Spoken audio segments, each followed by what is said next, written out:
jëf mbokki internet sans limite sen.com ñu ngi leen di dalal jàmm ci seen récap du jour ñu dégtal leen li gën a fës ci xibaar yi coronavirus fii ci Sénégal 122 nouveaux cas positifs la ñu am tey ci àllarba bi fukki fan ak juróom-ñaar ci weeru juin 101 cas contact suivi ak 11 cas communautaires. ba tey nag ci wàllu woowoo niki démb rek le Sénégal nag enregistré lu tollook ci ñett nouveaux cas de décès. loolee nag di yóbbu nombre de décès liés à la Covid-19 lu tollook ci 73. dañu desandi ba tey ci mbiru coronavirus directeur cabinet wu ki nga xamante ne moom mooy ministre Aly Ngouille Ndiaye moom moo laale ak jàngoro yi coronavirus. et puis affaire Cheikh Yérim Seck ginnaaw ba ñu ko déféré démb ci talaata bi mu mujjee nag am retour de parquet. Aziz Aly Ndiaye nekk promoteur de lutte wax na ni dafay jël retraitam ci wàllug bëre boobule. mbokki internet yi ñu jukki leen xibaar yi comme ni ñu ko waxee ci njëlbéen ba rek dañuy tàmbali xibaar yi ak mbiri coronavirus fii ci Sénégal lu tollook nag 122 cas positif la ñu am tey ci àllarba bi fukki fan ak juróom ñaar ci weeru juin ginnaaw ba ñu réaliser lu tollook 970 tests. ñu am nag un taux de positivité de 12,5%. ñu mujjee nag cas yi ñu répartir que comme suit 111 cas contacts suivis la ñu am 11 cas issus de la transmission communautaire yooyu nag fa ñu ko saytu rek moom mooy Liberté 6 am ci ñaar Yoff Grand Yoff am ci benn Kër Mbaye Fall benn Zac Mbao itam am ci benn Kër Massar ak Pikine bu nekk am ci benn Touba am lu tollook ñeent ñu amal nag lu tollook 81 patients yu ñu déclaré guéri 16 cas graves yi nga xamante ne nii ñu ngi ci service de réanimation ak 3 nouveaux décès liés à la Covid-19. décès yooyu nag niki démb ci talaata bi lañu ko saytu mu yóbbu nag bilan des morts jusqu'à 73. bilan bi nag à ce jour nii la tëddee te rek mooy 5369 cas la ñu déclaré positif dont 3606 guéris 73 morts ak 1689 patients sous traitement. ba tey nag ci mbiri coronavirus ki nga xamante ne moom mooy directeur de cabinet bu ministre de l'intérieur Aly Ngouille Ndiaye la ñu testé positif au coronavirus ak lu tollook juróom-ñeent ci ay nit yoo xamante ne nii dañoo amoon contact ak moom. ñoom nag lu ci ëpp ay cas asymptomatique lañu ba tax na nag tey jii cabinet ministère boobule dañ ko rek mujjee désinfecté ki nga xamante ne nag moom mooy Aly Ngouille Ndiaye dafa rek yóbbu boppam en quarantaine pour plus de sécurité. ginnaaw ba nga xamante ne ni moom ministre de l'intérieur boobule defoon na sax ab test ba rek daal di mujjee revenir négatif. bokk na itam ci li gën a fës ci xibaar yi affaire ki nga xamante ne moom mooy Cheikh Yérim Seck nekk ab taskati xibaar ginnaaw rek ba ñu ko déféré démb ci talaata bi mu mujjee nag am retour de parquet. procureur de la République nag lim ko toppee rek moom mooy diffusion de fausses nouvelles ak outrage à un agent dans l'exercice de ses fonctions daal di rek requérir li nga xamante ne moom mooy un mandat de dépôt. dossier Cheikh Yérim Seck boobu nag li ci aajo rek mooy que ni dafa waxoon ne ñi nga xamante ne ñoom ñooy waa gendarmerie ginnaaw ba ñu defee ab descente ci affaire Batiplus bi ci la ñu saisir rek lu tollook ci 4 milliards ci suñuy dërëm daal di ñëw rek déclarer lu tollook 650 millions loolu nag di dut baaraam tuuma ñi nga xamante ne ñoom ñooy gendarmerie ba tax na sax ñu procéder à l'arrestation du journaliste waaye nag dossier boobu dafa mujjee migré de la section de recherche de la gendarmerie bu Colobane daal di rek tàbbi fi nga xamante ne moom mooy brigade de recherche bu Faidherbe.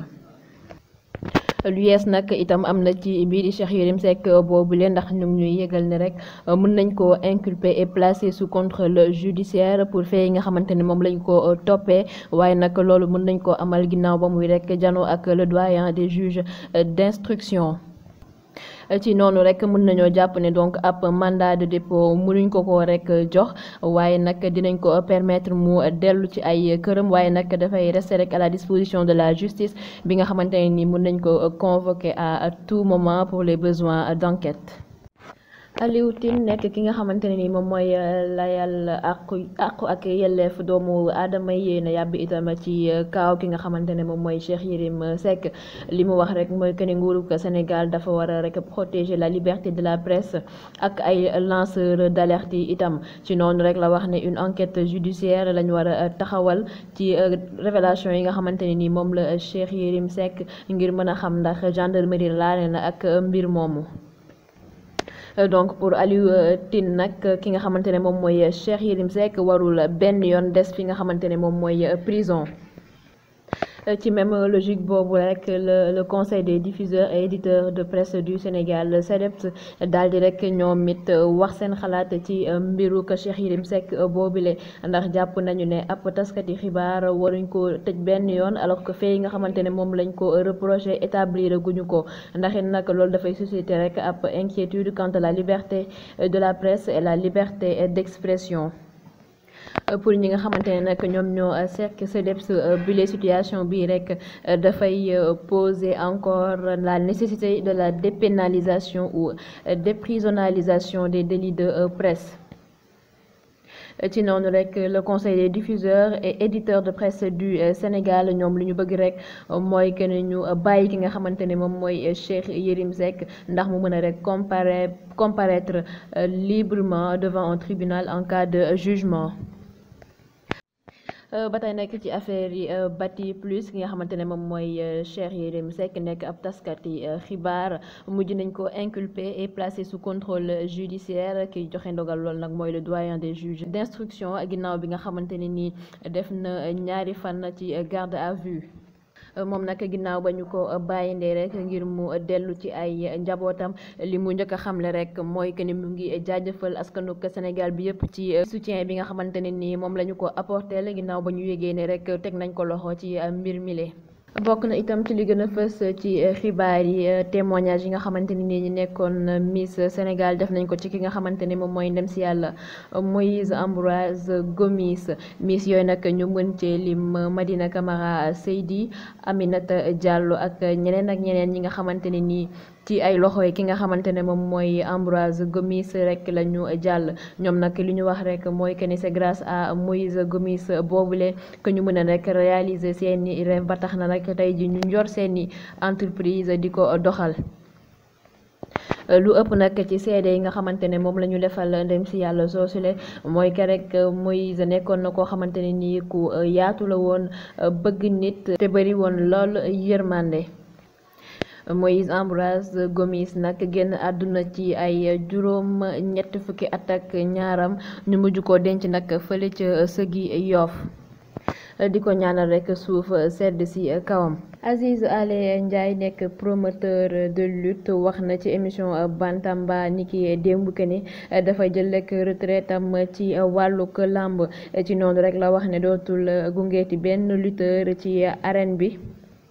Moom nag li mu xamle itam mooy rek jeexal carrière comme ça rek neexu ko waaye nag il faut rek mu tënku ci ndigal li nga xamante ne nii kii nga xamante ne moom mooy Serigne Babacar Sy Mansour nekk xalifa général des Tidianes daal di ko rek waxoonte rek mooy mu arrêté li nga xamante ne moom mooy activités yi nga xamante ne dafay dem ci wàllug bëre. Moom nag li mu daanale ay kàddoom rek mooy di jaajëfal bépp mbër bu ko joxoon opportunité mu organiser ay seeni combat waaye itam di jaajëfal bépp promoteur ndax ñenn ñi sax dem na ba nekk ci ñoom ay xarit waaye rek mu ngi wax ne mu ngi continuer di suivre li nga xamante ne moom mooy bëre ndax it nag da ko bëgg lool. Dañuy tëj rek wàllu woowu daal di ko génn ci procès ki nga xamante ne moom mooy président Lamine Diack ginnaaw bi nga xamante ne nii procès boobu noonu ubbi nañu ko depuis lundi 8 juin bi ñu génn président Lamine Diack nag li ñu ko toppee mooy corruption avocat bi nga xamante ne nag moom mooy layal fédération internationale d'athlétisme moom li mu wax rek mooy que ne ab amende 41,2 millions d'euros maanaam lu tolloog ci 27 milliards de francs CFA loolu rek lay demander à ce que ki nga xamante ne moom mooy Lamine Diack daal di leen ko rek fayee pour rek réparer préjudice yi nga xamante ne ni moom la causé moom président Lamine Diack ak ñi sekk mbir moomule. Moom nag li sabab demande bi nga xamante ne moom la def mooy que rek dafa jàpp ne ki nga xamante ne moom mooy Lamine Diack ak ñi mu àndal ci mbir mile dañoo rek duufal seeni poche au